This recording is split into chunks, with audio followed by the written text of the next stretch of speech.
Hello, how you doing? It is just after 6 o'clock here on whatever day of the week it is. March 22nd, already getting some comments. Hello, everybody. Hello, Kelly, Firestone, Kathleen, Justin, and Evans, Donna. Good afternoodle. Good afternoodles. I love that. How you doing, guys? So great to see all of you. Charles, ding, fries are done. Ding, fries are done.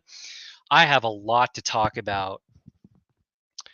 So good to see you guys. Hope you can hear me okay. Sally down in Lamar, thank you so much for hopping on. I will be sure to include Southeast Colorado in my forecast discussion today, which I had already planned on doing.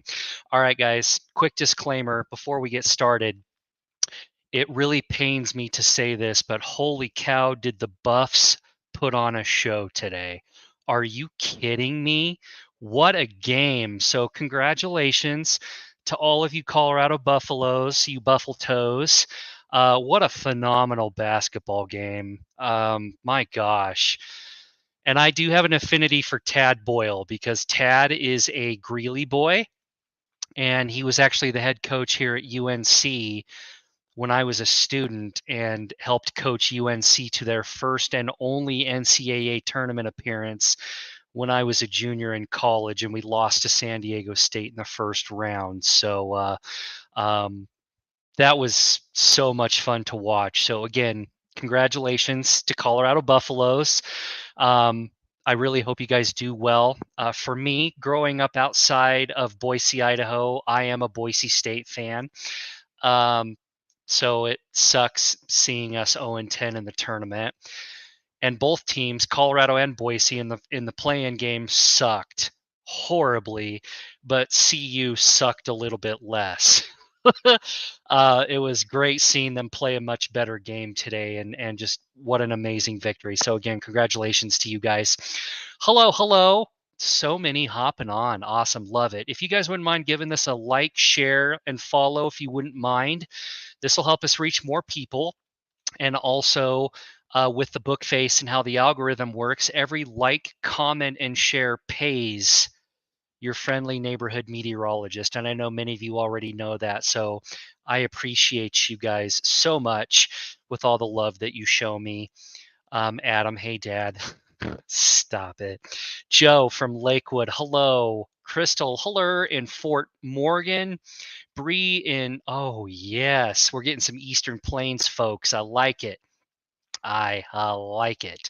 Martin in Rollinsville and Snurville. Shelly in Brighton, awesome. As you guys can see in my presentation here, we have multiple weather hazards on the way.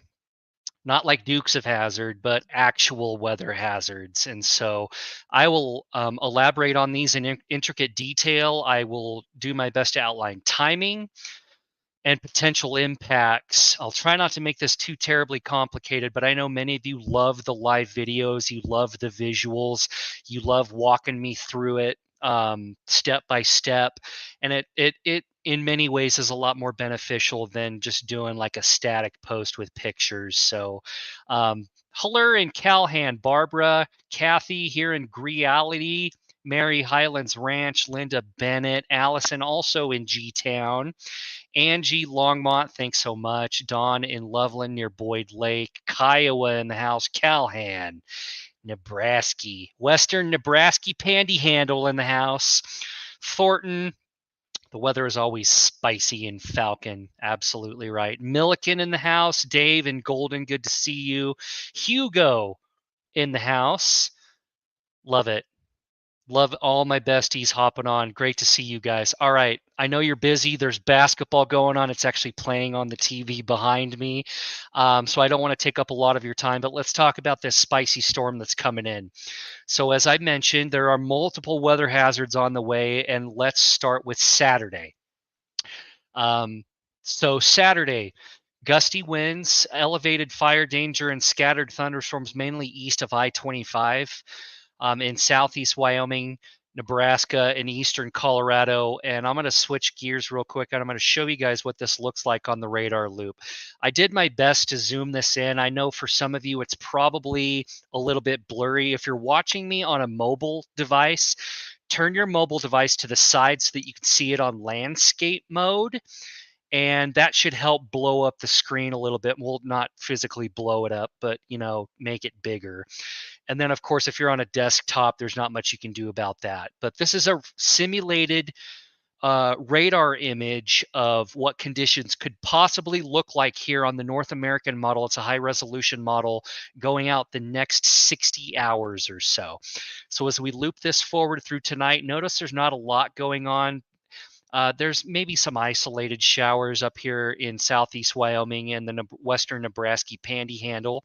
And of course, your alpine rain and snur showers up here in the higher elevations in the mountains, which are created due to daytime heating. But as we go through tonight, the NAM is really ambitious bringing one of those showers off the foothills and into Pueblo County. So, a 10% chance, certainly if you have outdoor plans, I wouldn't cancel them tonight. But notice as we go overnight and into the day on Saturday, we will have snow showers increasing here in the mountains as our storm approaches from the west. And what you're going to notice is we're probably going to wake up tomorrow morning to scattered cloud cover. There might be a few raindrops out there here and there, depending on where you're at. But what you're going to notice is as we go into the afternoon with daytime heating, there's going to be a few showers and thunderstorms that develop here on the eastern plains, mainly east of I-25, and this will include the western Nebraska Pantyhandle, of course. And then we'll have rain and snow showers developing here in the mountains. Notice all this activity that's going to be moving into Colorado out of Utah Saturday night. I'll elaborate on that in just a second. But if you're in the San Juan, San Luis Valley, Sangre de Cristos, the wets, could be some thunder snur tomorrow afternoon and going into tomorrow night. Some of those thunder showers, those thunderstorms could contain hail and graupel. So keep that in mind. Maybe if you're driving over Wolf Creek Pass, Highway 50 going into the mountains, just be prepared for rapidly changing conditions over a fairly short distance. That's Saturday afternoon into Saturday night. And then Sunday is when things get really, really spicy. So Saturday night, we could see some snow squalls, some snur squirrels as the apparent storm system moves in. And here in the Northwest Plateau, the central and northern mountains, Steamboat Springs, Highway 40 corridor. This would also include I-80, especially west of Laramie, going into places like Arlington, Elk Mountain, and Rawlins. So that's overnight Saturday and into the day on Sunday. We have a fellow meteorologist in the comments. Patrice, I love it. Thanks for hopping on. I appreciate it. Appreciate the support. So Saturday night and going into Sunday, Myrnin, Some snow showers, some snare squirrels possible there in the Northwest Plateau, Central and Northern Mountains I-80 corridor. Keep that in mind. Now let's go into the day on Sunday. As this potent trough of low pressure moves over the Rockies, we're going to see surface low pressure develop here in eastern Colorado and western Kansas. And as we go throughout the day, precipitation is going to kind of explode out of nowhere, and you'll see what that looks like here in a second. But by the time we get into Sunday morning, the snow and rain will be going here in the San Juans on the western mesa, which is great. We love all parts of our state getting moisture, not just the Front Range. And as you go throughout the day on Sunday, notice precipitation just kind of erupts out of nowhere.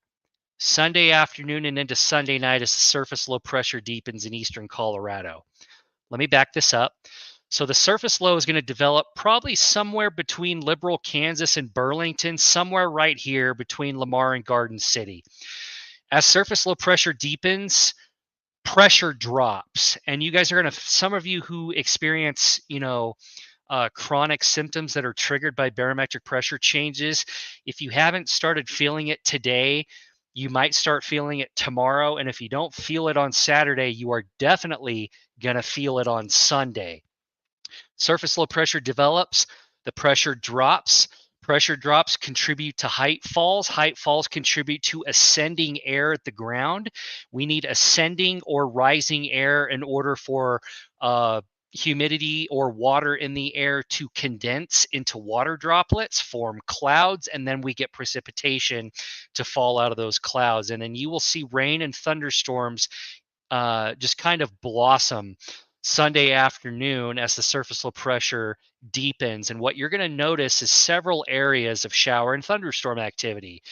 Here along the cold front, which is going to be right here, showers and thunderstorms are going to be possible as the cold front. And that's another thing about surface lows. As surface lows develop, they drag colder air. They essentially suck colder air into the center of low pressure, kind of like a vacuum. And that's how we create our anticyclonic circulation. It's really cool if you think about all the science and physics and thermodynamics that goes into a developing storm. The surface low develops. You vacuum in or pull colder air into the storm from the north. This creates a thermal gradient. You get thermal advection in the storm. And so you've got the cold front right here that showers and thunderstorms are going to develop along. You'll have showers and thunderstorms develop here along the Front Range, along the Cheyenne Ridge. And then out ahead of it is what we call a dry line. Now, I don't want to get too terribly complicated with this. Let me switch gears. Neurospicy brain, I kind of jump all over the place. Please bear with me. That's just kind of how my brain works. I can never keep anything simple ever. Let's back up. Let's go to Saturday. So here's Saturday. Let's keep this simple. It's going to be really mild. It's going to be really mild because southerly flow is going to develop out ahead of this storm. So 60s and 70s, going to feel a lot like late spring. Scattered showers and thunderstorms mainly east of I-25, and this will include eastern and southeast Wyoming, then a western Nebraska panhandle, and then of course this will include western Kansas as well. I don't anticipate any severe weather with this, but I can't rule out gusty winds up to 40 miles per hour. Some lightning and some small hail. So some of you will hear some claps of thunder and see some lightning tomorrow, especially if you're on the eastern plains. And then the best window is going to be after 3 o'clock. Okay, here's Sunday. Holy complicated. Okay, calm down, breathe, relax. Let's take this one piece of information at a time. This red L right here is your surface low. I said it was going to develop in southeast Colorado, southwest Kansas, somewhere between Lamar and Garden City. Okay, so this is where the genesis of our storm on Sunday is going to take place. This is the focal point. This is the center of low pressure. All of our weather, where it happens, how it happens, and when it happens is contingent on where this surface low pressure develops. Okay. Now, when this surface low pressure develops, it's going to drag a cold front south across Wyoming, Nebraska, Colorado, and Kansas. This is going to be Sunday afternoon into Sunday evening. Here's your cold front right here. Behind the cold front, we're going to have rain, thunderstorms, and dropping temperatures along with gusty winds. And that rain is going to change over to heavy, wet snowfall. It's going to happen first in the mountains and then down into the foothills. And then the high resolution models have a changeover to wet snow occurring in the Denver metro sometime around 9 p.m. I'll fine tune that as we get closer. And with convection involved, it could actually happen sooner. But right now, forecast models pinpointing somewhere around 9 o'clock. If that changes, I'll let you know. I kind of have a sneaking suspicion that it might change over sooner. I'll let you know. So that's the cold front and behind the cold front. Now let's talk about ahead of the cold front. Ahead of the cold front, we're going to have strong southerly and southeasterly winds here in southeast Colorado. So imagine this. It's 7 o'clock Sunday evening.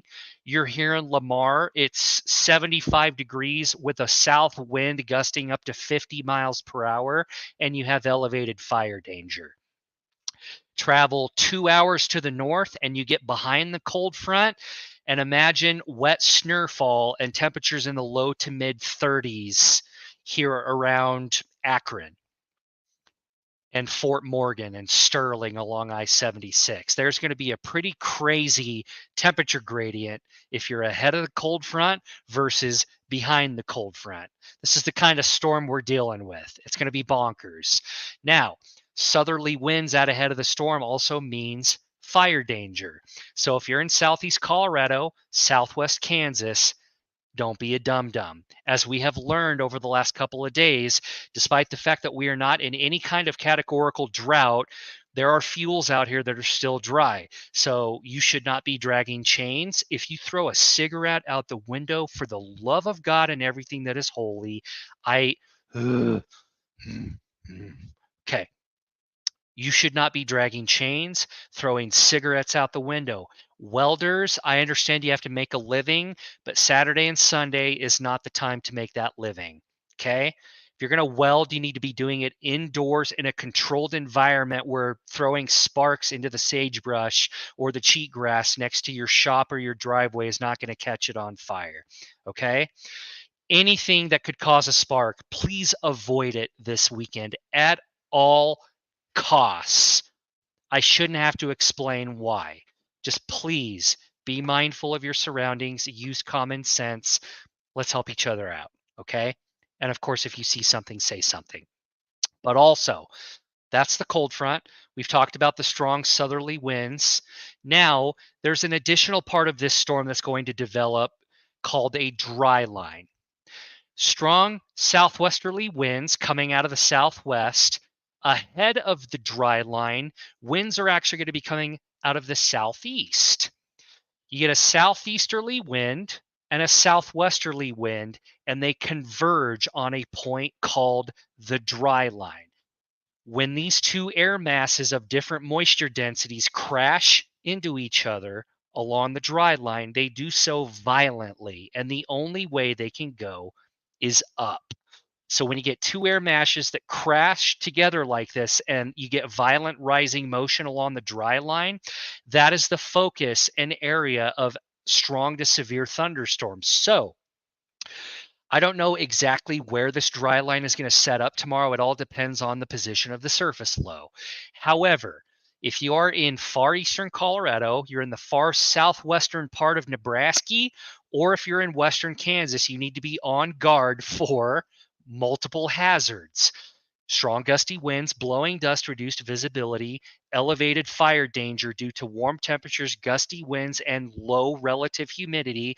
And if you're in the vicinity of the dry line, where there's going to be big fluctuations in humidity, you need to be prepared for the possibility of severe weather. And that will include all modes, which is damaging winds at or in excess of 58 miles per hour, hail at least 1 inch in diameter or larger. And yes, I cannot rule out the possibility of an isolated tornado or two. So this will include far eastern Colorado, western Kansas, and southwestern portions of Nebraska, okay?